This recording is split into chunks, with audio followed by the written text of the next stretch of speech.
I will call the meeting to order. Its agenda, date, time, and location were properly announced. We were in a committee meeting and apologize for our tardiness.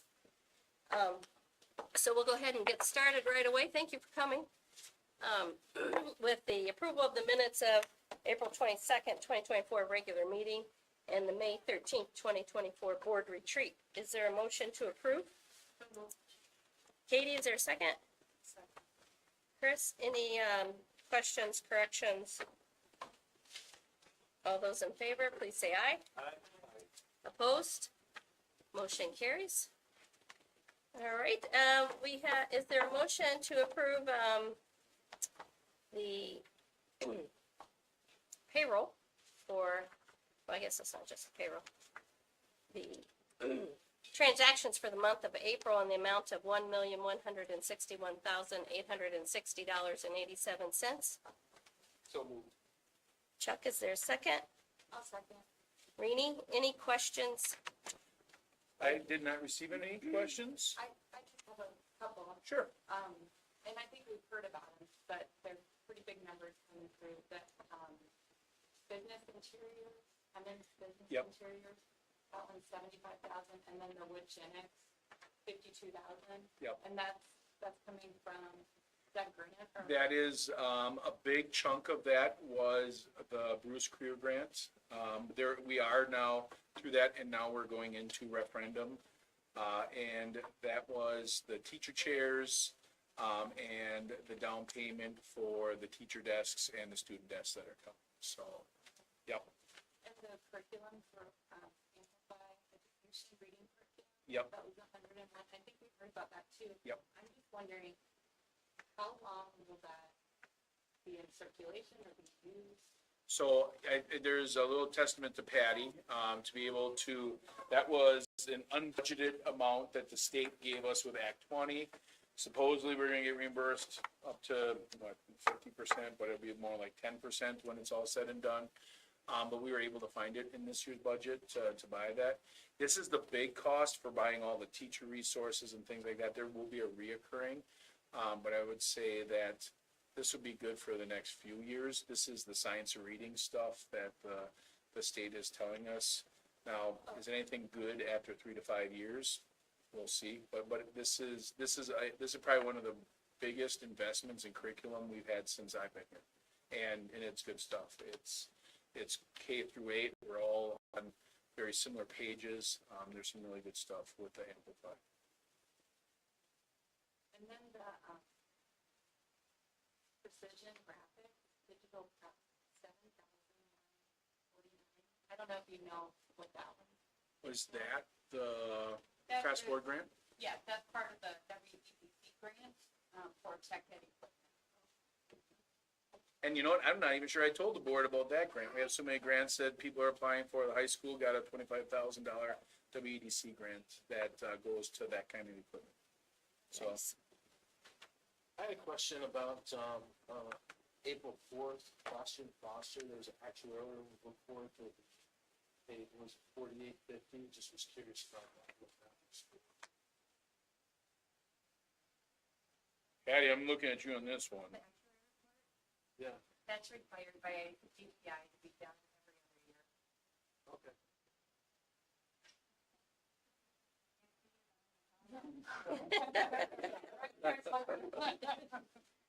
Are there any other questions? All those in favor, please say aye. Aye. Opposed? Motion carries. Next, we have the cash summary.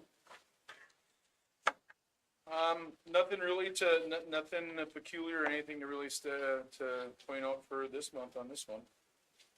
If there's any questions, feel free. Okay, donations. No donations this month. Okay, we're gonna have a big month next. Probably come September now. Okay. Yeah, it gets a little quiet this next few months. Alrighty. Comments from the public. I don't have anything up here, so no one signed in. If you change your mind, let us know. Referendum discussion. We have the update here.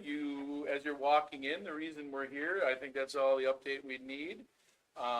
Things are going well. I did want to just, it's kind of fun today. We went into classrooms, so our superintendent, Steve, and I went into our third grade STEM class and gave little bulldozers and little hammers away to the kids.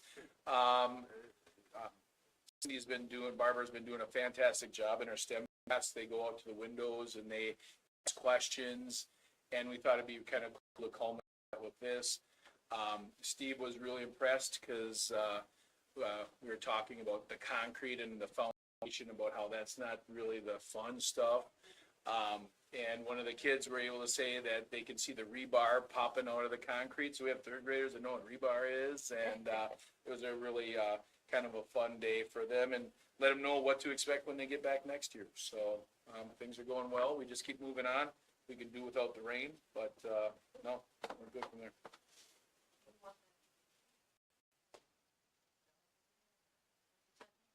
No, that's for later. That's for the board reports. Yeah. So that's, yeah, for the, yeah. All right, any questions on referendum? Okay, and committee reports.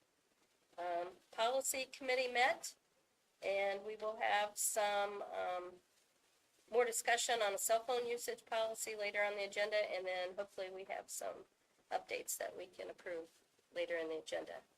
Budget also met. I'm not sure if that's Chuck, is that you? I think it is. Okay, We did meet, we had some discussion about the insurance, employee insurance changes that are coming, which are very favorable. We'll talk more about it. okay. And the daycare fees are later on the agenda. Thank you. Okay. And building reports. Right, it's me. It's you. So I'm gonna channel.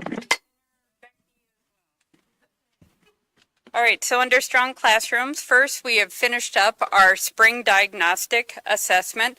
Preliminary results are showing really positive growth from the fall to the spring, so we're very excited about the data that we're seeing.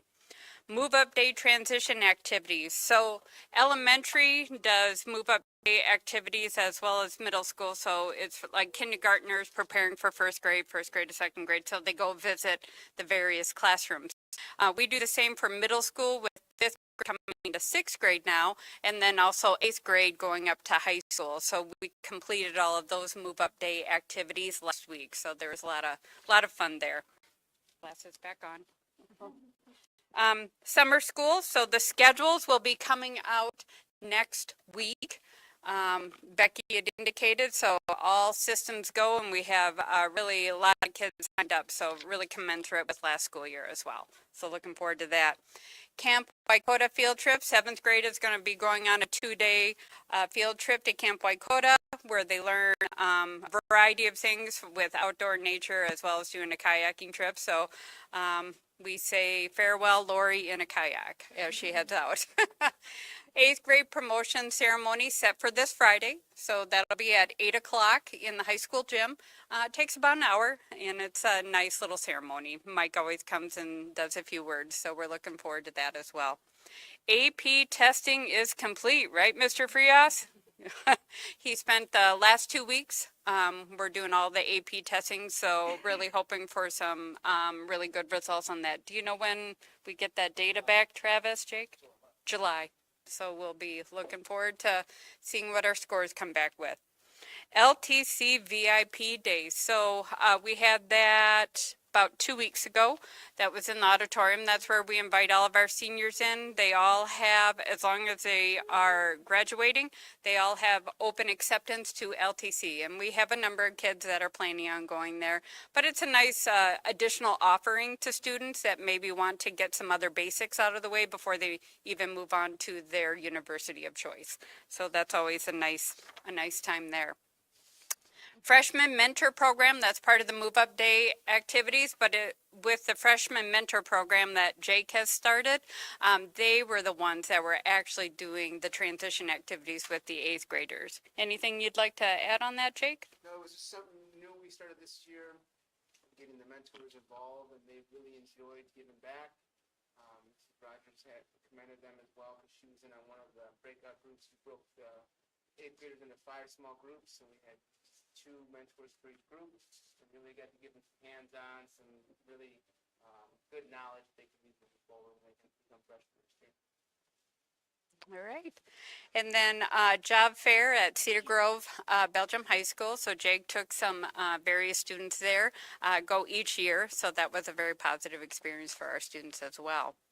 Under strong culture, so Teacher Appreciation Week was last week, and just a shout out to our PTO. They did a phenomenal job. They have a theme, and they do a little something each day for the staff. So there was like a beverage day, not the hard kind, and then they had a make your own trail mix bar and s'more day, and then they brought in Cousin Sub on Wednesday. So really do a nice job, but a huge shout out to all of our teachers and support staff for the wonderful work that they do all year long.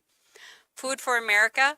This is with Whitney and the Egg program that they put on the Food for America show with the elementary. So that was last week, and we had a beautiful day for that. So they had a lot of fun. It's always fun watching the elementary go down there and checking out some of the different things that they bring. The elementary all-school movie field trip day was today.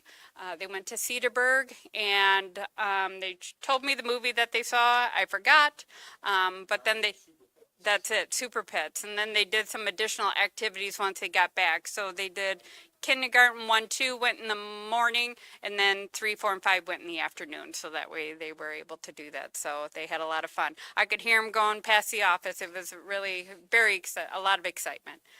Field days. So elementary, middle school has their field days this week. Middle schools is on Thursday, and elementaries is on Wednesday. And that's when we do different activities that the kids can play and participate in with some friendly competition and then prizes that they can earn. So it's always a good time as long as it's not raining. I think last year it rained a little bit on elementary, but hopefully not this week. Triathlon, speaking of not raining, that's tomorrow. So we're hoping the rain will hold off. That'll be tomorrow morning. Austin Krause and Jen Tross are putting that on. So that'll start at 8:30 down at the lakefront. ACP, final feature speaker. I missed this last month, but I wanted to get him in this month. So we invited AJ Botini. Thank you. This is a friend of Jake's, and his theme as he spoke to the kids was finish and never quit. So really a positive message coming down to the last month and a half of school. Student Recognition Assembly, high schools, we had last Thursday. Thank you, Sid. He's a person who really heads that up, does a phenomenal job, had it in the auditorium, and we end with the senior signing, which is always a really great piece to that. And then this Wednesday the 15th was middle school's last Student Recognition Assembly as well. And we did a fond farewell to Lori from the school during that time. Scholarship night, this was a typo, not 1 million. I don't ask me where I cut and paste that from. But scholarship night, we had over $300,000 worth of scholarships that were given by our local community. So really was a wonderful turnout there. We're always very appreciative of the sponsorship from our community. And Jake said this was the highest number of scholarship donations we have had. So it was really, really a great turnout.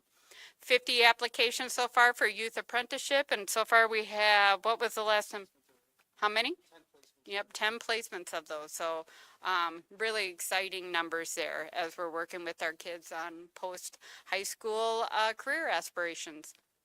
And again, I believe that was Jake, site visit to Viking Masick Manufacturing as well. So that was really positive for our kids. PTO Family Fun Night, that was 2 Fridays ago, put on by the PTO. Fabulous event, a lot of activities, and that is their largest fundraiser. So it was a great turnout from all accounts. And the library outreach, let me look at my notes here. So the library outreach, Becky had indicated, is a collaboration for summer school. So she's working with the local library, and they're bringing in various speakers that are going to be speaking to all of our summer school students. And this is something that she's going to continue on into next school year as well. And then student acknowledgement. So Ryan in seventh grade, want to do a big shout out for him. He entered the 2024 National Essay Contest of what the American flag means to me. And nationally, over thousands of kids in his age group, he took first place. So well done to Ryan. And then Caroline, just wanted to a shout out with her perfect ACT score. I mean, that is incredible. Nationally, less than 1. There we go. So Caroline did a great job, wonderful job. And then girls softball conference champions, so wanted to do a shout out for them. And then our Big East Scholar athletes, so we have Kaylee, Tara, Luke, Trista, Stone, Nolan, Reese, Dawson, Michael, Hallie, and Torrin all made Big East Scholar athletes. And we had 2 students that made the WIAA Scholar athletes, and that is Hallie and Torrin as well. So definitely wanted to do a shout out for them as they finished their senior year on such a positive note. Then lastly, it's I forgot to put it in there, but we're going to cover it. I've got different staff here who would like to present our bell schedule that we are going to move forward with for next year. So we're going to do that presentation right now.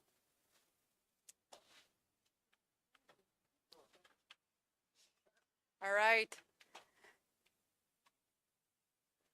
So as they're getting ready here, we talked a little bit about this on Monday, at our board retreat on how we are trying to create a cohesive bell schedule, elementary, middle, and high school. As you look forward, you're gonna hear how it impacts the high school. I think the elementary, it really helps align staff. Middle school, high school, it actually impacts the bell We can go schedule. from beginning. And this group has been spending almost all year talking about it, so. Take it Yep. away, guys. Thank you. Yeah, we've spent, well, probably the last 3 years really always trying to tweak our bell schedule because we know that there are different things that we've been trying. And so if we don't try it, we don't find out what's going to work well for us. But the one thing that we have noticed that our current schedule, we're always trying to tweak because we realize that it's just not meeting all the things that we need it to do. So I'm going to turn it over now to the team. So the things that we talked about as to why we wanted to change things in the bell schedule are that we needed a fluid infrastructure for student learning. There's, with our AR schedule now, there are certain classes, levels that use that AR more than others. Like freshmen tend to need a little bit more, whereas the seniors, they have more freedom or they're doing the work release and things like that. So the AR isn't quite as important. So we wanted to make sure we had more time to devote to the students that really needed that AR time. We have found in trying to do more privilege based incentives that students really respond to earning time off or receiving time for them. And this new schedule would allow us to do a little bit more of that. It gives us more continuity of learning. We're finding that the more often we can see the students, the information sticks, and we're not spending as much time reviewing the information. We get to keep diving deeper and getting further in our curriculum. And then the staff collaboration. For a while, we were able to have, PLC time during the school day. And as we've had to change the schedule and things, that has gone away, and we've had to try and find after school time or before school time. That has been a little bit of a struggle for some groups and some program or departments to get together. So this schedule would allow for daily prep between department members on a more regular basis during the school day. Some of the factors that we looked at, trying to figure out exactly what the best schedule would be. Some of the things that we know is that student attention span is now less than 20 minutes. It's around 15 minutes. And so shorter class periods, we did a good job of surveying staff, trying to find out where the sweet spot was. The 84 minutes seemed too long. The traditional 8-period day with 45 minutes seemed too short for a lot of the things that we do in our classes, and the 60 minutes seemed to be the best that we would try to reach. We're still going to have to be diverse in the way we schedule and work within that 60 minutes to pay attention to this attention span. But that's one thing we know for sure. That 85-minute block was leading to just too much seat time. This schedule also gives us a couple of different Ramway periods throughout the week where we're going to have more time to address school culture and support a positive environment as a whole student body. Plans are being put into place to develop what that will look like throughout the year. So excellent time built into the day for that. And students have expressed managing 8 classes is a lot, and especially 8 classes in the way they are now, where they're in this AB block. Sometimes they're having class on a Thursday and not again till Monday. Sometimes they're having only 2 periods a week instead of 3 periods. So just finding that not only managing the 8 times, but managing all this time in between, especially if a student is absent or they miss for a reason, that can be a long period of time in between classes. So those are the things we know. So I get to hear it kind of from both ends, from both the teacher's perspective and the student's perspective. Both avenues are coming to my office, kind of telling me the ins and outs of things. Really the scheduling objectives, the continuity of instruction for best retention of learning day to day and class to class. Like Sid had said, keeping that continuity day by day and trying to keep some consistency and some sustainability. Fluid support structure for students. Again, that structure, I know with my kids, they need structure, but also as we see the teenagers growing up, that structure is key. Balancing core with electives and providing ample elective class opportunities, that's key, especially with knowing our students are looking for different avenues, not just 4-year, not just 2-year, but different avenues from a trade standpoint as well, and balancing it all as well with band and choir, giving them kind of a cornucopia of different ideas and different electives they could take on. And collaboration, planning time for teachers during the school day, like Nikki had said, having that time during the school day to really plan the day and get that PLC time. And then daily prep time for teachers, that's key, that's important. Making sure that they have enough prep time on a day-to-day basis. One of the things that was really important to us as a BLT was making sure we had staff input. So this is just an outline of kind of the process we went through in order to arrive at the schedule that we're going to show you. All the needs that we just explained about students needing more time on a more regular basis, less seat time, all of that. And then we talked with the staff about their needs, came back as a BLT and started to look at what schedules could meet those needs. We looked at several drop schedules, a regular 7-day schedule, an 8-day schedule, or 8-period schedule, excuse me, and just trying to figure out what worked. Went back to the staff to have them kind of hear that information and then decide which one they thought was the best for them. Took those results, went back one more time, looked at everything, tried to find some of those spots that maybe we hadn't explained well enough what we were talking about, making sure we had all the questions answered that the staff had proposed to us. And then we shared our final 2 options, had vote, and that was what led us to where we are today. Thank you, Mike. Thank you. All right, and here it is. So Susan's passing out the schedule as well. So the students will take 7 classes per semester, and each day 1 or 2 courses get dropped. So like on Monday, period 7 is dropped. Tuesday, 2 and 6 are dropped. So the drop means that class doesn't meet on those days. And the dropping 2 classes twice a week allows us to run this in a 5-day schedule. We actually have 2 teachers, one who went to high school in the drop schedule and one who taught in the drop schedule. And they did it over a 7-day period, which we thought would have been too confusing to try to keep track of. So we managed to do it in a 5-day week. So the students have minimum 5 classes per day, and 3 days a week, 6 classes per day of their 7 classes.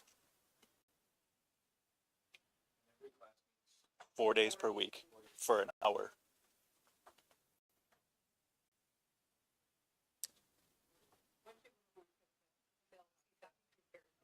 Okay. Yeah, so again, a few of our factors are continuity of instruction and instructional minutes and making those minutes purposeful. So our current schedule, we have, teachers have the option of teaching in a block or a skinny. So we have an 85-minute block setup, but some teachers who wanted to or were willing to teach a skinny class, periods 2 and 4 are two skinnies. So the block periods at about 3,500 minutes a year or a semester. And the skinny classes get about 4,200 minutes a semester of instructional time. In the current schedule that we're proposing, or came up with, every class would get 4,320 minutes. So even compared to the skinny classes that we're running now, which have more minutes than the blocks, this new schedule would give that more instructional time. With the staggered targeted support time, that's that AR time, we're going to be splitting that with lunch. So half the school will eat at a time, half the school will have AR at a time. That allows for flexibility, but it also gives teachers time instead of having to try to meet the needs of the entire student body at one time. You can try to, split it into two populations so you can really target the students you need to see during that time. We have 2 days of school ramway time.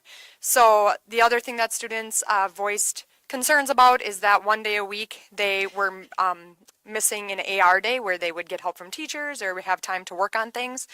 And a lot of times that time can get taken away by meetings and things like that. We really wanted to keep that time sacred so that students can get the support they need in classes. So that ramway time is where we are going to facilitate ACT and ACP lessons, as well as trying to work in any assemblies or speakers during that time. We're also, as a BLT, going to be meeting over the summer to make sure we have constructed, concrete, very targeted school culture, soft skills, character building lessons during some of those days as well, so that we can focus on some of the socio-emotional needs and culture needs that our students have as well, and working with them on that. As we mentioned, they'll be running 7 classes a semester, and each class will meet 4 days a week. So one of the other teachers, Steve Wills, who's also on BLT, has been working to make sure that the classes balance out for the semesters based on days and holidays and things like that, where certain weeks they don't, have all 5 days of classes, but it all balances out pretty evenly in the end. So we're really excited about the extra instructional minutes. Who's next? So as we were talking through the whole process, we wondered, how will we know if this is working? Get some kind of objective measures. So we'd like to track, our students who are passing or getting D's and F's in the new schedule versus the old one. How students are doing on summative assessments, how assignment completion is doing. We can keep track of missing assignments. So we know one factor is the gaps between a Thursday and a Monday. Sometimes kids, lose track of stuff. So we should see, we're hoping for fewer missing assignments and more completion. And then we're hoping to see fewer kids with behavioral referrals during the class time during the school day. Okay, so with that, we know our current schedule right now, kids are required 28 credits in order to graduate. Even with the drop schedule, they will earn 28 credits. Now, we realize that's not giving us a buffer. So the one thing that we wanted to propose is maybe making that change to 26 credits, so that we give the buffer for kids who may have a semester or a class that they fell behind in or didn't pass. So looking at the class of 2025, they're going to have no problem already coming in with meeting 20 credits. Usually most of our seniors are at about 30 to 32 credits by the time that's so they're going to be sitting just fine. Class of 2026, we're proposing to drop down to 27 credits, even though they will still have 28 too. It shouldn't be a problem, but we thought to still give them that buffer. And then starting with the class of 2027, focusing on 26 credits at that point. So a staggered piece, but we know currently right now, keeping it, the kids will still earn 28 credits. We just want to make sure to allow for any of those things that pop up and happen for students, like they can wait sometimes, and they may not always have a great semester. So we want to give them that wiggle room. Okay. Question. Questions. First there's a, you know, you had the hour-long block schedules, how are chemistry, physics, those type of things? So, I am a science teacher, and, we talked amongst the other science teachers just to find out, like, what would it be think? Going down to anything less than 60 minutes, we decided would be not enough time. 60 minutes still allows any lab work that we're gonna do, even some of the longer labs, that gives enough time for that, and usually still gives enough time to have some instruction and lab time. Anything less than 60 would have probably been a little hard, a little more difficult, but 60 minutes was sort of the sweet spot for that. Okay, I'll accept that one, but I know how long those science classes will be. I have another question, how are you gonna handle dual enrollment? Have you looked, do we have dual enrollment classes here? Yes, So how is that accounted for? so when it comes to enrollments, for any online class, whether it's through LTC or APAR, they get a random block, wherever it fits in their schedule during the day. They can pick first block, if they have an opening that block, they'll put it in that block. The third block, there's really no set block for any dual enrollment. They just pick a block that's open, and they get that time to look in the class. So really, there's more options now with this schedule for dual enrollment. Great, okay, thanks. The one thing that we were very conscientious of, if you look at the schedule, period 1 and period 7, it only occurs in period 1, and at the end of the day. We wanted to be very cognizant of where those two fell for anyone that might have work experience in coming in for second period or need to leave early. And so that's they're leaving for work experience at that period 7. So very cognizant of that. Also very cognizant that 1, 2, and 3 will always be in the morning. 5, 6, and 7 will always be after lunch. The floater is period 4. And it only floats 2 days. So if we're gonna decrease the 26 credits, what is gonna be reduced in terms of the requirements?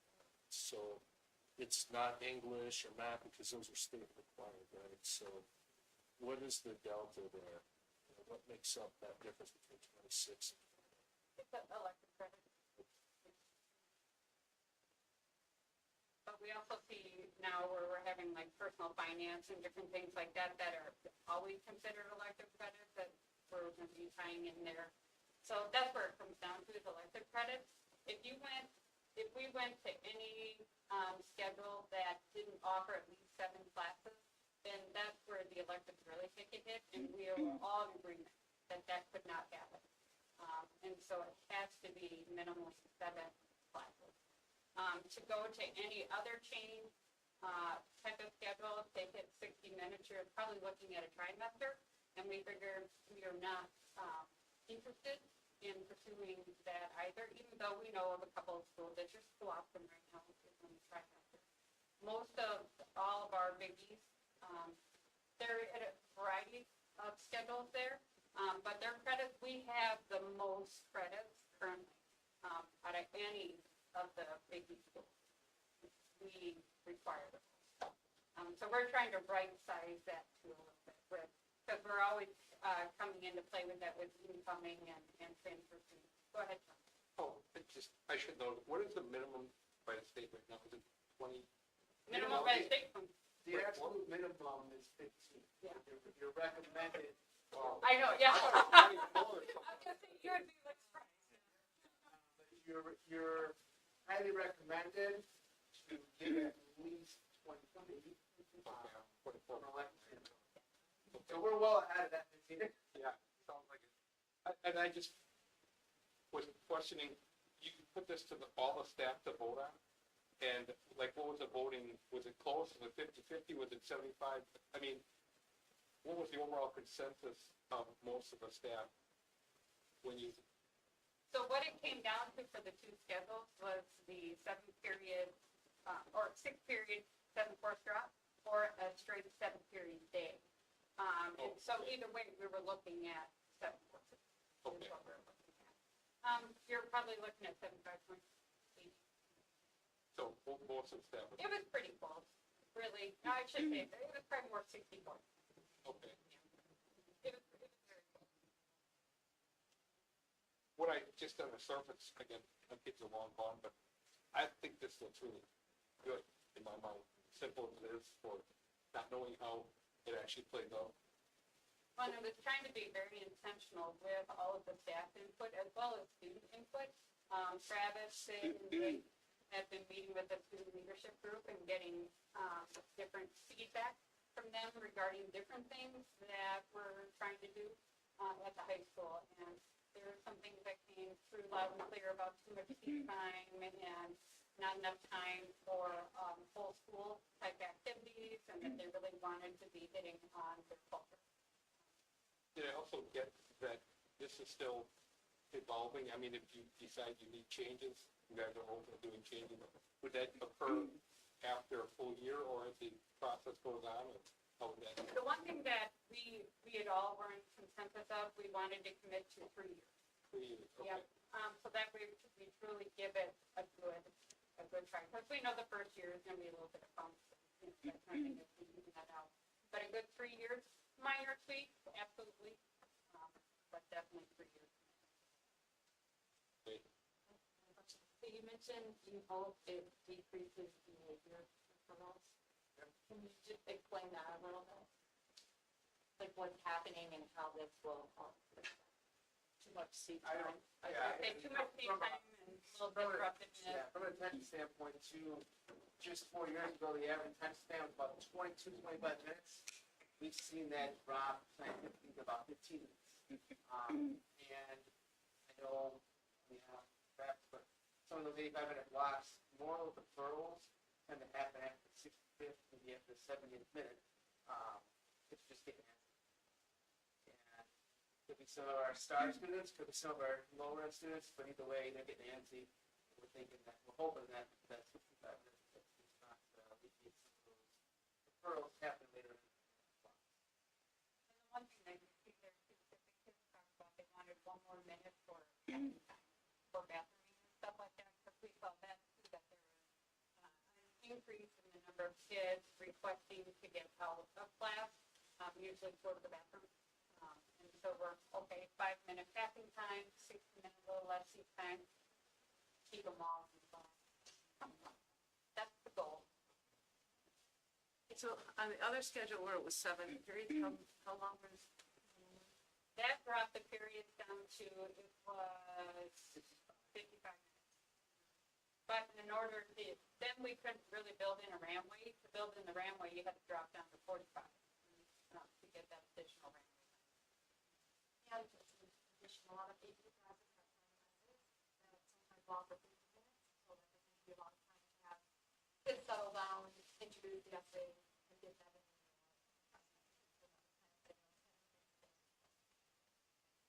So I have a question, Wendy, you were talking about, like, how many days, so like on here, so period 7 and period 4 are Monday and Friday drops, right? Like, so Steve has done stuff that's shown that those really don't get shorted, because it feels like those days off are more common than. Yeah, and that was part of our discussion, but that's where Steve is the schedule.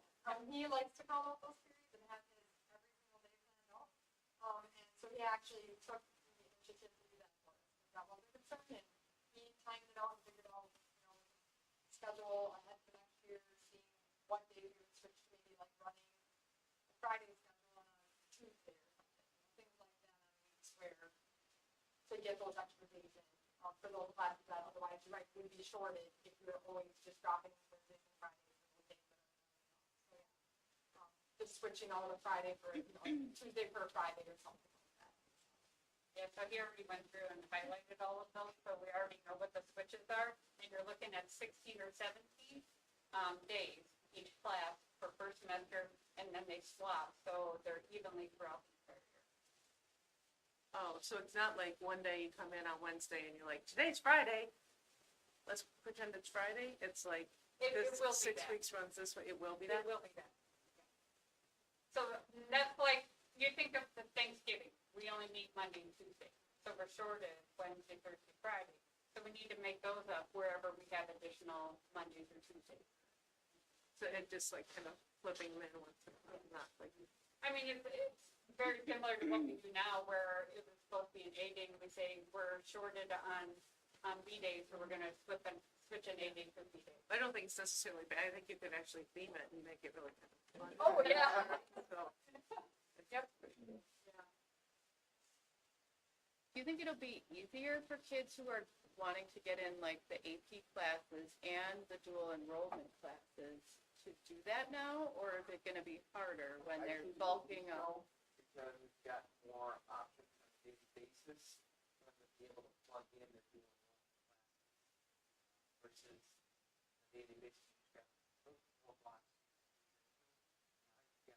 you've got I could see that for dual enrollment, I guess, but I feel like for AP, you've actually gone from 8 offerings a semester down to 7, right? So you're gonna have more confidence, right? For the single, what do we call it, single?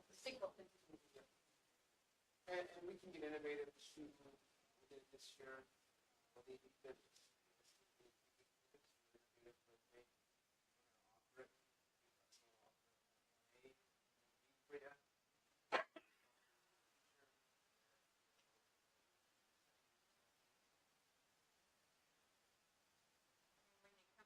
Singletons or singletons, they always have their array of, challenges.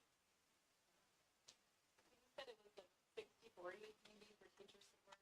So the teachers that aren't really excited about this, what they see as a disadvantage?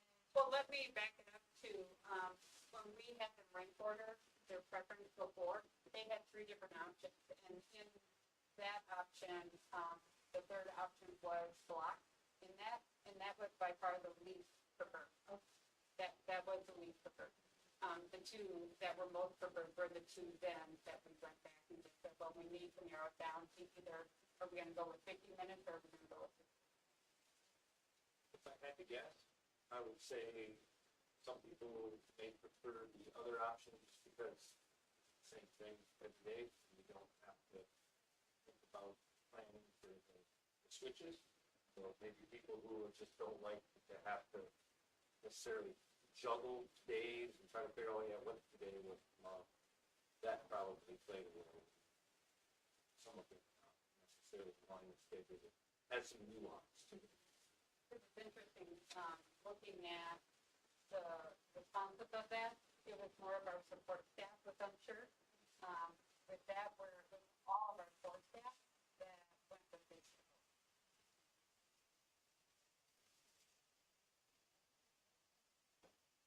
Okay, are there any other questions that you can think of right now? This is so great, thank you for coming. You did a good job. Good to hear from you. Good to see all of you. So I don't wanna sign you up, but do you think maybe next June we could come back and do an update on how we're doing? It's nice having you guys here, it's great. We'll be over in the new library. Double and triple you. Yeah, we will be, If you're wondering who was on the building leadership. yeah. Thank you very much for coming. Thank you. Did you have that video? So as another addition to the building report, we just had this quick little 45-second commercial that our students shot for Jolly Good, and I thought it'd be kind of cool to see this and how it works. Do we have volume or not?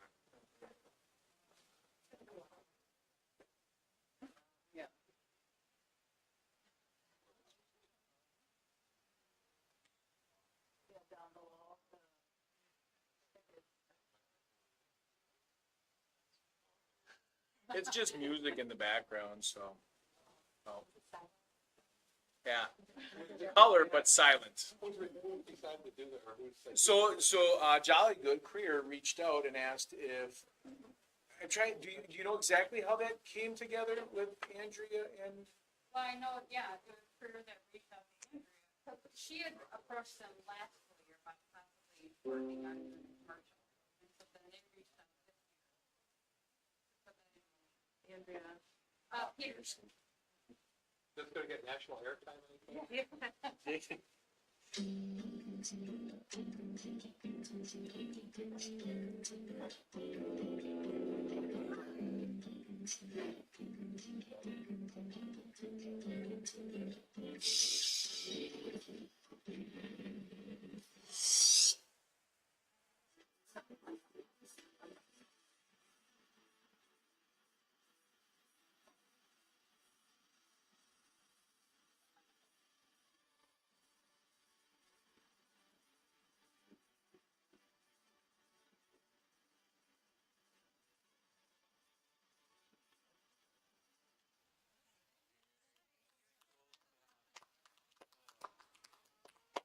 So Jolly Good does a lot of advertising on the W7 broadcast and things like that. So this will be, I'm not sure it'll go national, but it will be across the state. So yeah, thought they did a really nice job with that.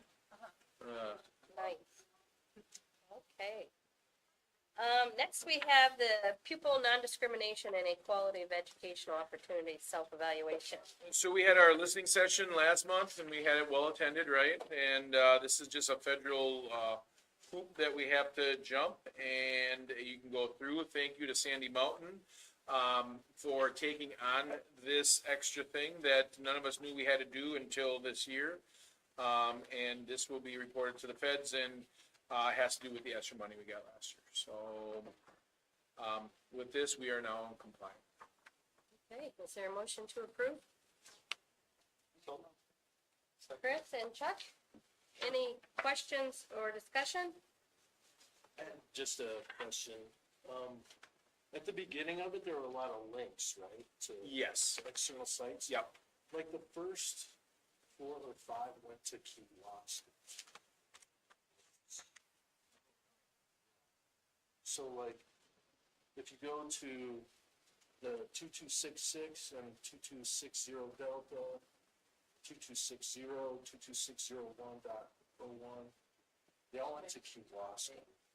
So click on that, like the top one there, Yeah. and maybe I'm just wrong, maybe. No, I did go to the kiosk and board one. Okay.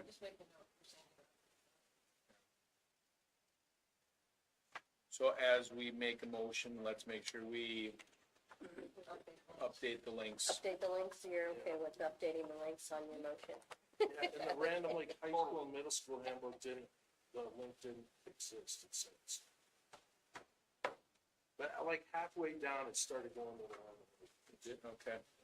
Well, thank you for Nice that. catch. Yeah. Was there anything we had to change within our handbooks or policy, or were we already meeting their requirements we just needed? There were some changes that we did. I'm trying, Susan, I'm trying to think, what did we have to do? I know Sandy had a list of things. Yeah. Within the discrimination, non-discrimination clause or regular? Oh, no, not the non-discrimination clause. There are just some pieces that are already in, like, in operation. We got stated. We just got put in a sentence. And those handbooks will be coming up? Right, Like, over the summer. Yeah, so we'll be looking at We'll those. have our statements. Okay. And you'll let us know what those are? Yeah, Like when you, yeah, they'll be highlighted. okay, cool. All right. Any other That'll be coming in August. questions or corrections? No, it's All right, all those in favor, please say aye. Opposed? Motion carries. Next, we have the technical corrections for the policies, in the 33-1. These came from Neola. The committee didn't find anything that seemed strange. Did anyone else? We're just, asking that these just be pushed through. No, no vote? Technical one. Yeah, just a technical. So, if anybody has a problem, we'll just say good to go on those. And then that takes us into well, are these the 33-1s too, or was that? It's all the same, yeah, okay. So that was just technicals. Okay, so then we had some other changes. And, we can do it, depending on discussion here. We can either, be able to do this tonight and approve it as we like it and, be done with it, or if there are things that people have problems with, then we can count it as a first reading. So just to catch Brian up on this with our policies, a year or two ago, it used to always be any policy revision, even if you just changed the number, had to have a first reading, a second reading. And through the guidance of Neola, are you familiar with Neola? Yeah. Okay, they, look at everything happening nationally and make sure that our policies are up to snuff. They give us 3 levels of acceptance. One is if we deem them just technical, like numbers and things like that, it's really just advisory to the board. If there's another layer is, you know what, we had to do some things, it's not just changing numbers, but it hasn't really changed the meaning of the policies. They can be passed with the first reading, or if we have something that's a substance change to it, then we go to 2 readings. So with this, we're saying there wasn't really anything of huge substance to this, that we could go with just 1 reading and move it. But if there are some discussions, then we would take that discussion and then bring it back next month for a second. So, sometimes people love policy, sometimes they don't. Yeah, so on the, thicker packet that we got, I think it was 28 pages on my phone, but, anyway, the committee thought it looked good. We did have some discussion, but nothing that needed to be changed. We were, glad to see that they did change a little bit in the, what was that one? Lactating. The lactating one. Like, is that the one you want? Yes, I didn't that want to was just the throw one. that word Yeah, out I know. there. I was trying to find what the actual is, because Rini brought that to our attention, in the past, that, from her past experiences at other school districts, where were you? At the hospital, that, lactating might be, better than birth moms, right? Is that how it was? Was that how it was, An adopted mom can try to breastfeed through a supplemental nursing system. And it seemed like in the way the policy was written, it was excluding. an because it was just saying like adopted birth mom or, Right. so. So anyway, we were happy to see that they did modify that. There might still be a little tweaking to come yet. But that was like the major one that we were. I have a question, I don't have that one in my notes, but I had a question about it, like, so if the mom wanted to actually nurse, like if her husband or daycare provider brought the baby here, like it kind of changed it all from breastfeeding or expressing milk? We don't care if they breastfeed instead of expressing milk, right? Does breastfeeding count as expressing milk? I think maybe it does, the baby's just doing it first. Yeah. There's no like electronic or, I don't know, but that, yeah. that might be the tweak coming. Yeah.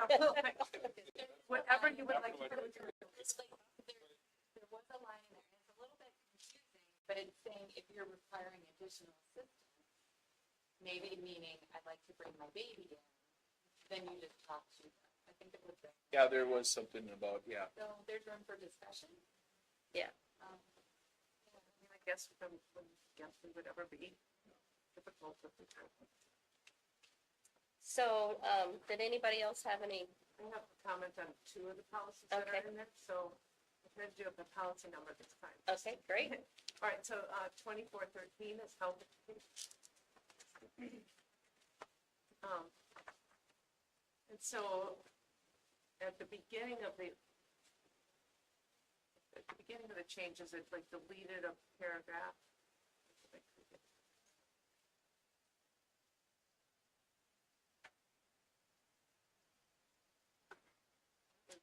It was health. Yep, so that first part, like not the reds, right, but the first one, the first paragraph that has a lot of color in it, right, the part that's Xed out says that parents should be notified about, should be notified ahead of the event or whatever, stuff they're gonna talk about, right? And given the opportunity to review the content. And then the part about, that they should be notified is dropped to the bottom green paragraph. But it no longer says ahead of time, and it doesn't say they have the right to review the content. So I guess I'm concerned about the removal of those 2 portions, but I don't really care if it's the first thing they say or the last thing they say about notifying parents, but I do think that parents should have the opportunity to know that ahead of time and know what it's gonna be. There was, it might have been in a different policy that it is ahead of time. So I swear I read that somewhere. Yeah. That's right.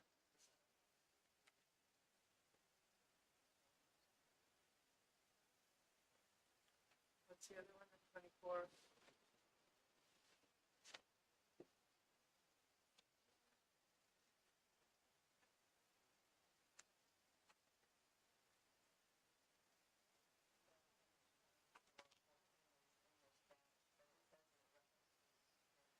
Yeah.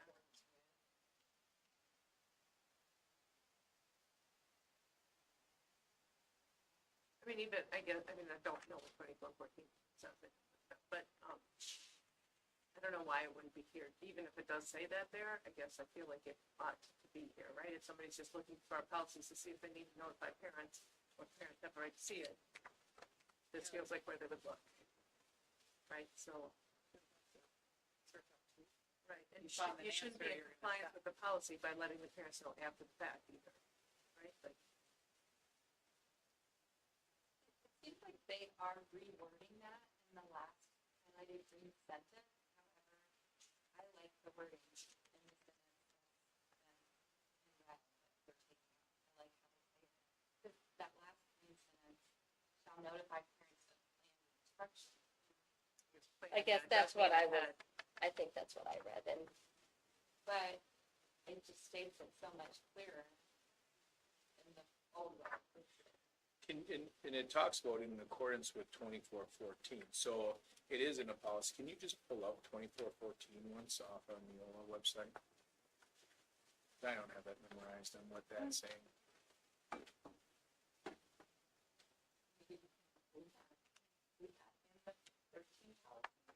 We could put a link to it that you can get over to that. This would be one of those things for clarification. 2414 for the parent and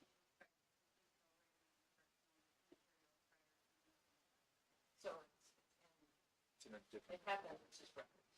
but 2414 is specifically about like human growth and development or something, right? Not overall health, and so like, it feels like the only thing then that we're actually gonna follow that, like notify ahead and they can inspect, it's if we're talking about human growth and development.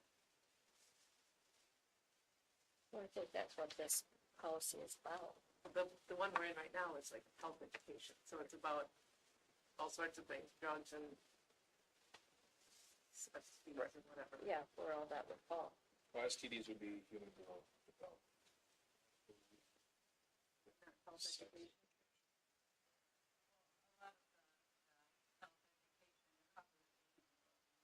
Development as well as different science.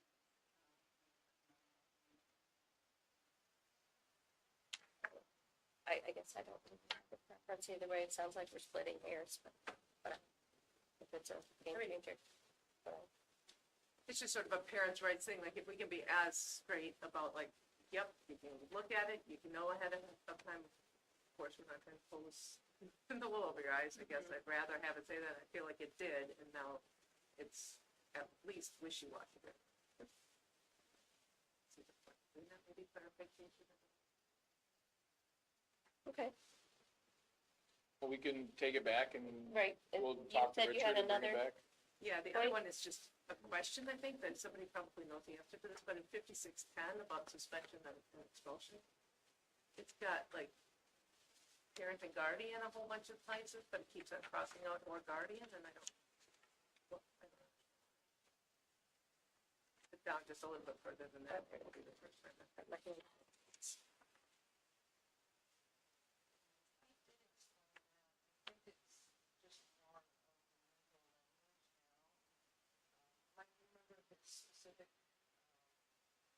That I don't think I was, yeah. I haven't really, maybe somebody has better memory, I'm sure everybody has better memory than me, but, there might have been something at some point that's sort of defined parent, like maybe in a broader sense, right, and had it including guardian. I don't know, it just felt, And in the definitions, if you want the definitions policy, what would be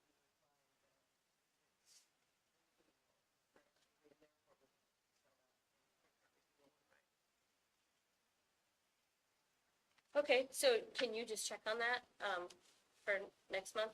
Cause it looks like, Just a question, but to go through the other one, do you want to hold or what? Well, do we want to take all these as one, or just hold the, what was it, 24?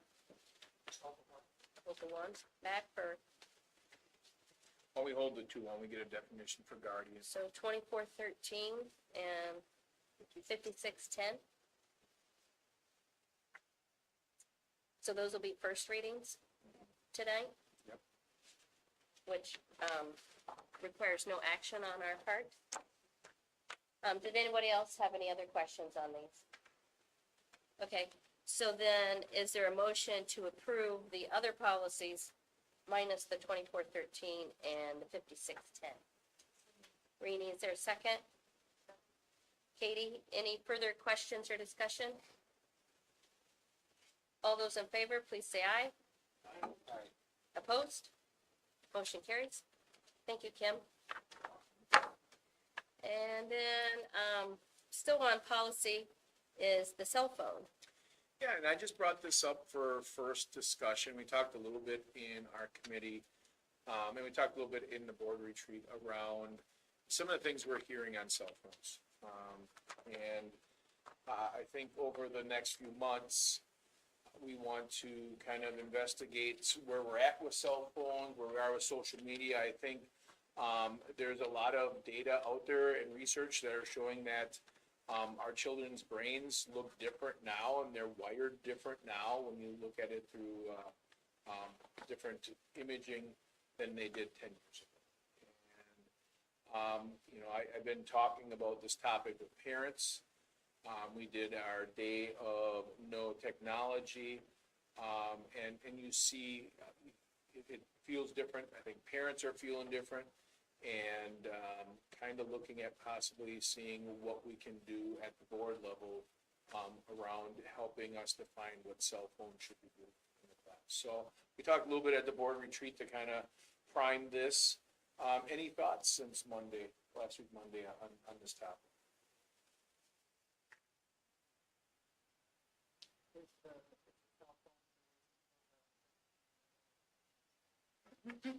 Yes, in part. Is Wait. the cell phone the reason they want one more minute of passing time?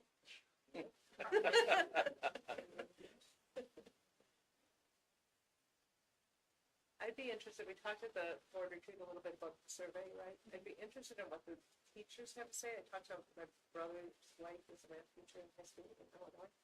And he said they have a policy that it's the turn in when you walk in the door, like the school board's policy, if you put it in the caddy. A sanitizer? I don't, I'm just, I'm not sure. What sanitizer. I didn't even think to ask him what was the matter with me. 20 different ones. But he said that his wife's biggest complaint is that about half the faculty don't enforce it. So the students are like, well, you're the mean one who enforces this policy. Like, so we do need to be careful that when we have a policy, it's a policy and it's enforced. And like everybody's doing it so that like this teacher isn't favored because they're letting them have a cell phone, right? And not giving her any attention at all. So is that for each classroom? They put us in. Their policies, yeah, as they come into class, so they get it during passing periods and lunch hours, stuff like that. I mean, I'm still one of not having it at all, but I think that was one of the issues that they've had. I wonder that when we're doing a survey, if we shouldn't survey the teachers first.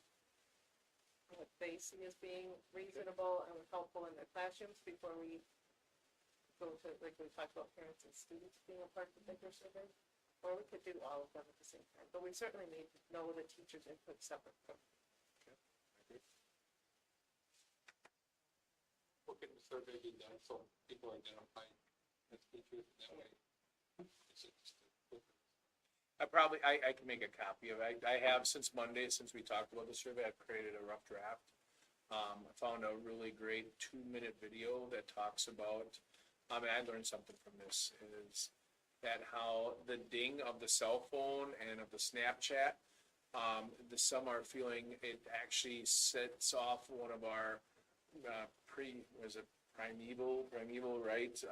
Indicators around emergency. Like when you hear, you know, back in caveman days, if you heard a twig crack, you'd have to turn around and it was alert because that saber-toothed tiger, like, you know, eat me, whatever. So that's part of what they're saying is our cell phones, our students, and especially the adolescent brain, when they hear that ding, it's that emergency response. That's why it's the most important thing in the world. And in this video, they say that even having, and I don't forget if it's what I read since, or if it's in that video again, because I've been doing a lot since Monday. Even knowing that it's in a bag or somewhere that it could go off is taking attention away. And it's been interesting to kind of go down this study and see what they're finding out on it. And, you know, it'll be interesting. It'll be interesting to see what staff would say to this. I think it's gonna be interesting even what parents say to this. I think in my conversations, I thought for sure this topic would get the pitchforks and torches in. Now I think it will with kids, and we have to talk about what does that look like and how we're still respectful to their decisions. But there's another part of this is what is best for the learning environment. So I think with this right now, I'm just happy we're having this discussion. And what we do next year doesn't mean we have to do anything different, but if we keep this in as an informed decision as we're going, I have a feeling in 10 years, we're gonna look back and there's gonna be a lot of data that's gonna say to us, we gave kids what, right? You know, we gave 2-year-olds iPads and let them do some of these things. I think we're gonna find more and more that the flashing, you look at the TikToks and the reels, right? There's a reason they're only a minute long, because that's about as long as people pay attention. Our brains are being conditioned to have less and less attention. So I think taking a step of doing some surveys would be a good way to kind of see where our community's at. I read the drafts, just example that you said. My thoughts were, with regard to the district's responsibility with regard to public access to Wi-Fi. I'm playing the new person card here, and I don't know what systems we have in place with regard to, somebody coming in and using our public Wi-Fi, and then maybe looking up inappropriate material, spreading inappropriate material. And I know we have some responsibilities to stop that. Started. So what are we doing? Well, let's talk about access to the internet. On that, Yeah. every connection in the building, whether it be a school district device or your phone, it does go through a filter. We do filter obscene and, basically what is set on policy. So obviously anything that is obscene behavior. We also block anything that would be harmful to the network, just for security reasons. So if anyone brings anything in, it is blocked. We do have a filter on everybody. The students' devices have a even tougher filter that we have on place to hopefully take down student devices, like students' personal devices, like their phones, their laptops. Those, except for some exceptions, should not actually be on. We don't actually allow student phones on. So they don't, whatever they're doing on their phones, we have no control over it, because we don't have that. So I guess my thought is, they can either go Wi-Fi, or they can have a direct connection to their cellular service. And I think we have responsibility, to at least be cognizant and limit that access to our students. And I will say, society, this isn't just a random Lake thing. We've had some things with inappropriate videos, students sharing inappropriate videos of themselves. There's even a situation where a student airdropped these inappropriate videos with everyone in the local area around those ways. And there's no way to defend against those things, because that's all happening just with the Bluetooth that are within our phones. So So yeah, I think there is some of that, and some of the questions you'll see are about safety and security. Do we feel like our students, I forget exactly how I phrased it, but do we feel like students, are at risk, or do some of their safety and security at risk? So I'll kind of share that out with this group, after we're done. I want you to take a look at it, give me some feedback, and, we'd really like that. We'll have some survey results for next month to look at. Everybody's good with moving forward with that? And I think what Okay. we will do, again, on the timeframe on this is, if we're good with it, we're gonna look at the Neola policies once we have the survey. So we'll take the survey over the next 2 weeks. And then what we will do is from that survey, craft the Neola policies the way we think the surveys are showing, how we wanna do it. Bring it here in June. June isn't even the first reading, it's gonna be the first draft. And then you're going to give us input on what you think you like or don't like about how it's written. July will be the first reading after the discussion here, and then August would be the second reading, and it'd be ready for the school. Okay? I think it kind of works out nice. Summer's a good time to do this and have this discussion. This is something we want to have in the open. Talk to parents, talk to your kids. I know there's a little bit of scuttlebutt with some kids saying, well, I'm not coming here next year if we're doing cell phone stuff. So make sure it's out there. We want to be very transparent with this and have just a really good dialogue. Okay, great. So that takes us into daycare fee schedule. Budget committee looked at it and, it went up very small amounts. I don't think you guys had that information, but the, I did write it down. Oh, you have it too. Yep. So if we just kind of look up there, you'll see kind of a little bit of a thread here. So under infants and toddlers, so up to 9 hours a day, it's going up to 307. It was 294, so it's going up $13 a week. The next one down is 246 instead of 257, $11. It was 204, now it's 213, $9. And then 174 to 182, which is $8. Continuing going down, old price for 2-year-olds and 4-year-olds for up to 9 hours. It was 270, it's going to 282. It was 228, now it's going to 238, 204 to 213, 162 to 169. So $12, $10, $9, $7. Like a 3 or 4%. All of the, if you look on the right, it says $7.75 an hour. All those were $7.50 previously. And where it says $6 an hour, it was $5.75. For a 3K, it's going from $78 to $81 a week. From our 8 to 10 and 8 to 11 is going from $19.50 to $20.25.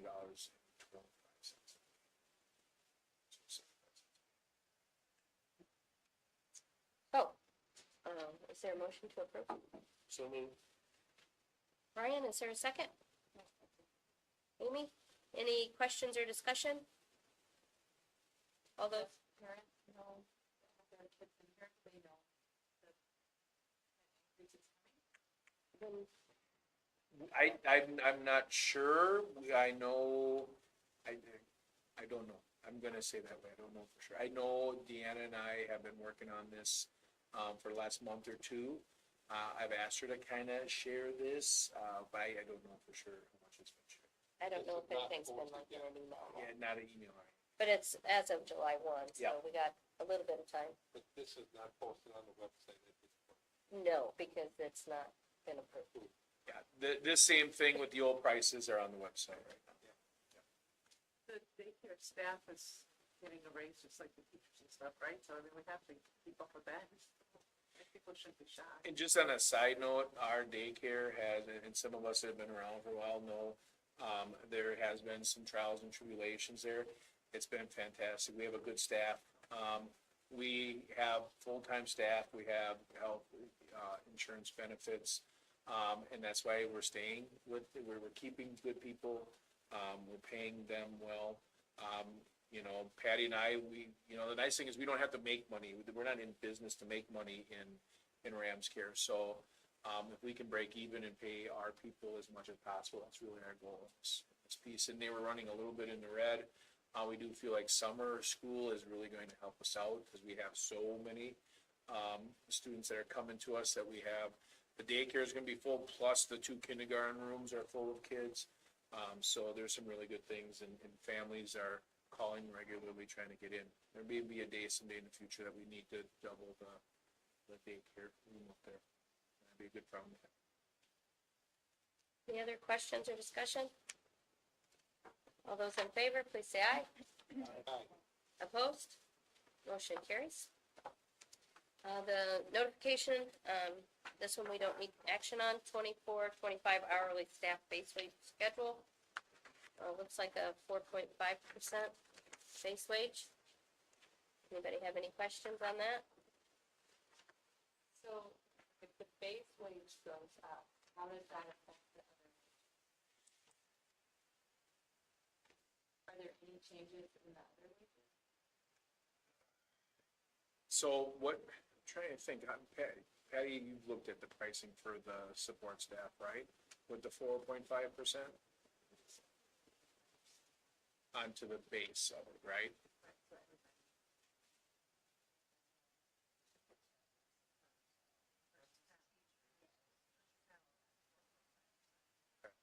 So everybody.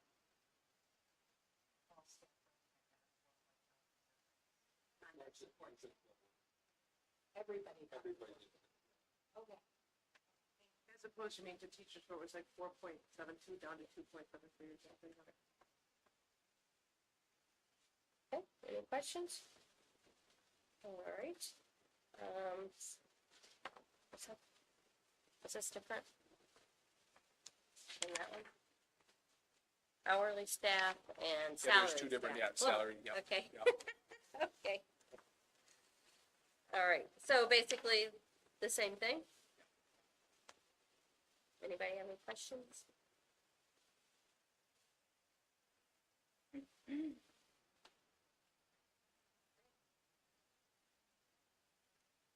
Okay, then we have the, we need to approve the continuation of participation in the 660301 agreement with Cedar Grove, Belgium, and Innsbruck for providing occupational services to our students. And we are very fortunate, we have a great person that does this. She has done wonderful navigating the 3, so it's been really, really beneficial to all of us. Saves us a lot of money to not having a full staff person here to do that. We'd never have the need for a full staff, so this goes along. And this is somebody employed by the 3 of us, so it's not through a contract, or is it through a contract? They're our employee, and then the other districts pay us for this. Yeah. You build up, okay. Is there a motion to continue? So that was Rini and Katie. Any further discussion or questions? I just have a question. Is it billed like, by users or is it like a third? No, it's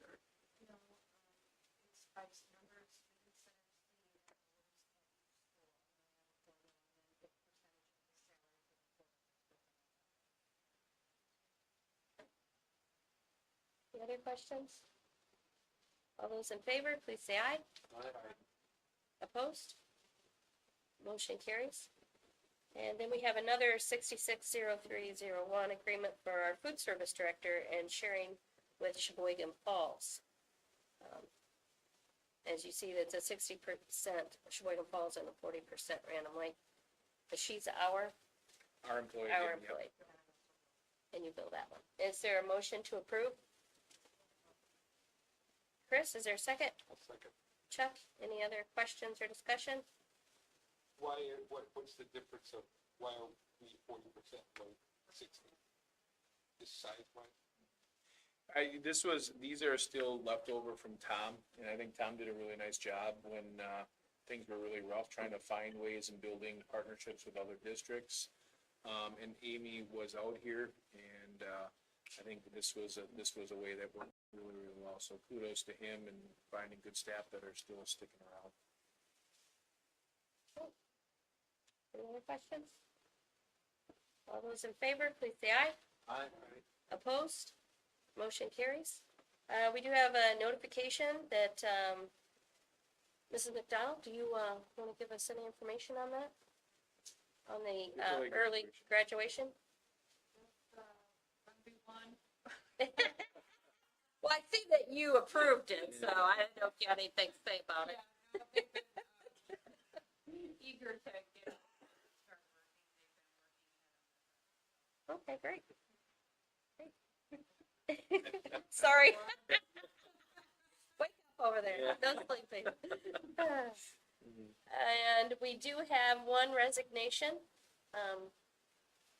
Wendy's she is a very, very good cook. It was very big into culinary. Came to us, worked language arts for the last few years, but always had a love for culinary, and got a job in Grafton. So we wish her the best of luck. Is there a motion to approve with thanks for her 3 years of service here? So move. Chuck, is there a second? Amy, any questions or discussion? All those in favor, please say aye. Opposed? Motion carries. We don't have any other salaried or support staff resignations, so woo-hoo, that's good. We can skip that one. New professional staff. You wanna, Really, actually, very, very, feeling very fortunate to have 3 staff members, all with nice experience, coming to us. It's kind of interesting. This is the first year I'm noticing, 2 of these 3 are actually coming from the private school, coming into public education. So I think as the voucher schools and some of these things are out there, you're seeing some of their good staff saying, oh, I might as well get paid like a public education. If you're going to bring in students that are, not making this the easiest place to educate. So, really, really stoked with all 3 of them. We have really good people. And I want to give a shout out to Darren, Holzer.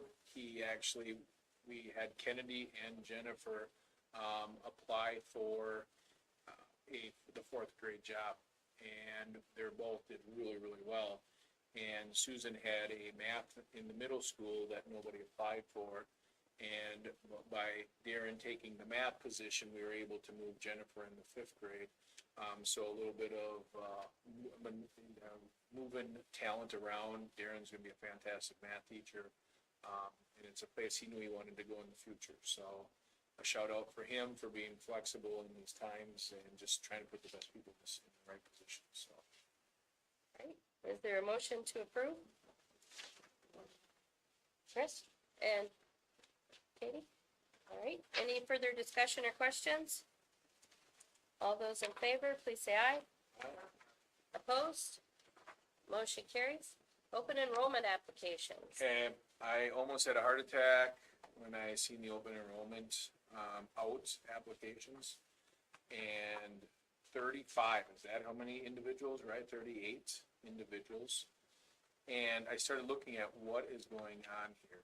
And all of a sudden you start looking at where these students currently attend. And of the current attenders, 8 of them are randomly students that are possibly looking at other places. All the other ones, so out of, what did I say, there's 38, so 30 of these families are families that may not have ever been here, may have been here, went somewhere else, but are looking at going other places. And I think, to me, after I took some time to really look and digest this, I'm gonna take this summer, because these are families that aren't happy with where they've gone to. And maybe it's an opportunity to say, hey, we got some pretty cool things happening here. Try to re-engage them. But I think it's also where we are as a society right now, where people aren't happy with where they're at, no matter where they're at. And when I seen all those, it had me a little bit of time to reflect on it. So, 8 to me is still too many looking to go out, and that doesn't mean they're all going to leave, but I just wanted to kind of throw that out there, because when Kim first told me there's 38, I'm like, what? So I don't know, any thoughts on that? This has been a place that we've really been successful in the last few years, and this is a really interesting thing that we haven't seen here in my 7 years, and even before that. can I just anecdotally make a comment? So, Rini, I hate to drag you into it, but Rini and I were at a graduation party this last weekend, speaking to a family. And their experience around, like, and I'm not knocking or dissing anybody, but it is a data point. Right? So, the person we were speaking with made a comment that their child was special needs, there was dyslexia. And apparently we didn't do any testing or didn't dig into their need, and then they went over to Cedar Grove and they really had it. So I'm just, that's one data point. Did I miss anything? So I don't know if we're just making that comment. Right. You know, it'd be, and we were trying to sell them, you know, because they do live in the district. Yeah, I don't know. I can tell you, we tested a lot of kids this year, you know, so, it's, where that got missed, is that from 2 years ago? I'm not sure. I don't know. How long ago was that? A couple years ago.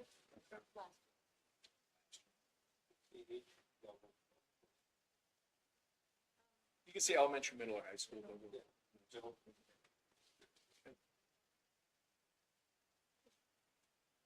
Sorry, I didn't mean to drag. No.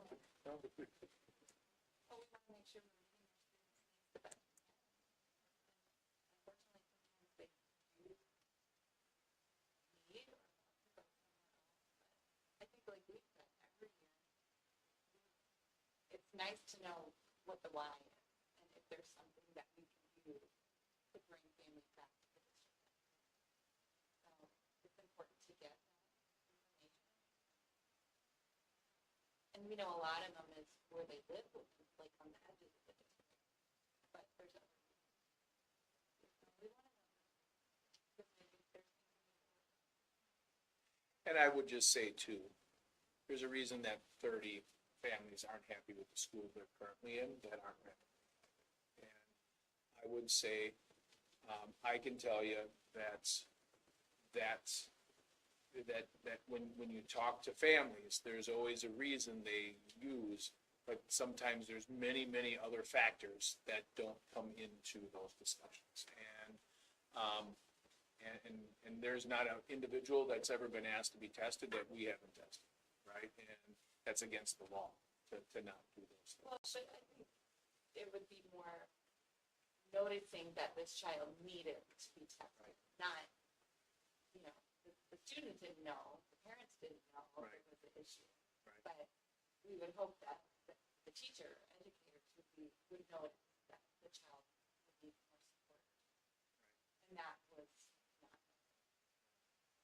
And I'm sure there's more specifics to it. I'd love to offline kind of dissect that a little bit more, so, just to find out, because hey, no one's infallible on that kind of stuff. But I will say that in this time, and I've said this many times, people are more salty. People are more ready to pull the trigger and do things, and we have to always be conscious of our customer service and the things that we're doing. I feel like we go the extra mile in a lot of ways, but that doesn't mean that's what everyone's individual experiences are. We're always looking to improve. Yeah, you said you were gonna make some calls. Yeah, this summer I'm gonna use this and just kinda use this when I got here, so that'll be one of my tasks I get to do, and, I'll go from here, and I'm looking forward to having these conversations and seeing what's going on there, cause I wanna see where my thoughts on this are and how it actually, what it comes in with the discussions I get a hold of. Great. There's two. So those, they have to be here until. Okay. They're not back in. And then the two that are noted as, special education. Yes. Duplicate, this means they applied to a couple different schools and they've chosen not to be here. No, what that means is sometimes. Years ago, They're from last year. transitioning from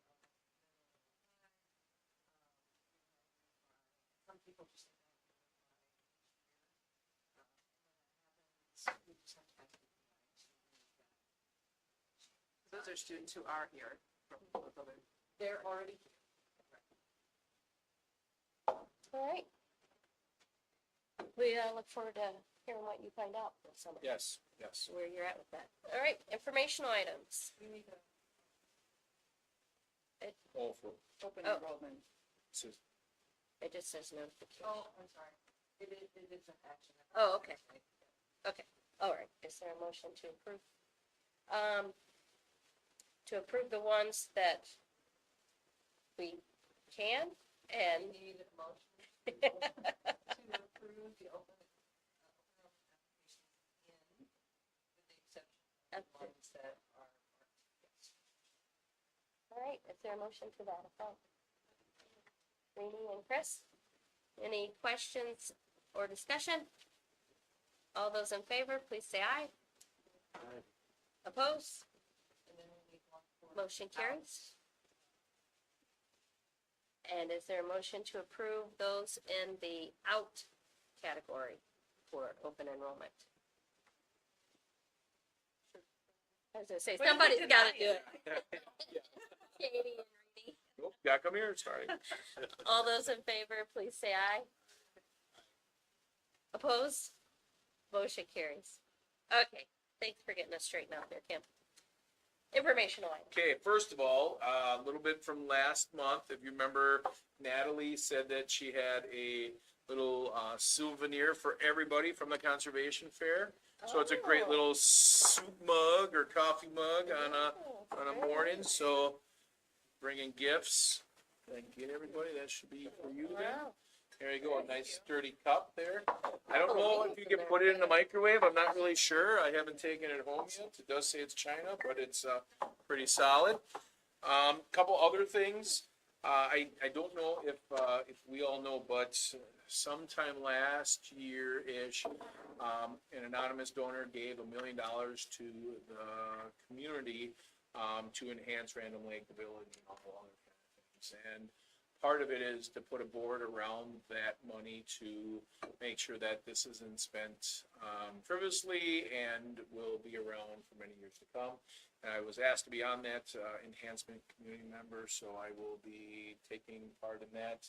Don't know exactly what that means yet. We're putting things together, but something I feel pretty honored to be asked, and two, to have something like that. That's something incredible. Communities don't have that, so really looking at what we can do to make sure that that has a lasting impact for many, many years, longer than any of us are here. So with that also, next board meeting is a request to move it to the 24th. I will be over in Luxembourg doing our exchange program and getting things ready for our students for next year. Is that a problem for anyone, moving it to the 24th? I won't be able to make it, but it's stuff. The tape, but you can watch it. Yeah, think of this when you're gone. Oh, you're gonna be up in the boundary waters. Yeah, okay. I'll. Yeah, Yeah. I'm thinking about it. Oh, boy. Perfect. And then the last thing I have one other thing I threw in. We have a bunch of third graders that met in an award, and I said to them that I would try to find some cool cars to come in. I had a friend that had a exotic Lamborghini. I said, oh, I'll get him in. Well, he ended up selling that vehicle. So I owed the kids a really cool car, and I couldn't figure out how I was gonna do it. And our friends at the throttle shop are bringing like a Ferrari, a Lamborghini, and a Porsche on Thursday, so our third graders can see really cool cars. So kind of cool what you can reach out, and they're all geeked up over at throttle shop. They're like, oh, once we got this, we were all happy to do it. So I think I might have a little start of a relationship, because there's nothing like elementary, middle school kids and big shiny cars. So comes to a really nice way to celebrate their good choices. You got off the throttle shop from. Okay, yeah. So Thursday's gonna be nice. He's like, yeah, me and, actually, there is the bike mechanic there is from Random Lake, so he's gonna be bringing either a bike or a car. So kind of reached out and kind of doing some fun, so I'm even a little geeked up about it. I can't wait to see it, so it's kind of fun.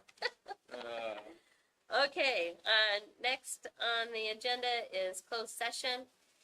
We need to go into closed session as permitted under Wisconsin State Statutes, Chapter 19, Section 1985, 1C, to discuss administrative reviews and salaries for 24-25. Is there a motion to go into closed session? So moved. Chuck, is there a second? I'll second. Brian, this requires a roll call vote. Rini? Chuck? Yes. Chris? Amy? I vote yes. Katie? Brian? Aye.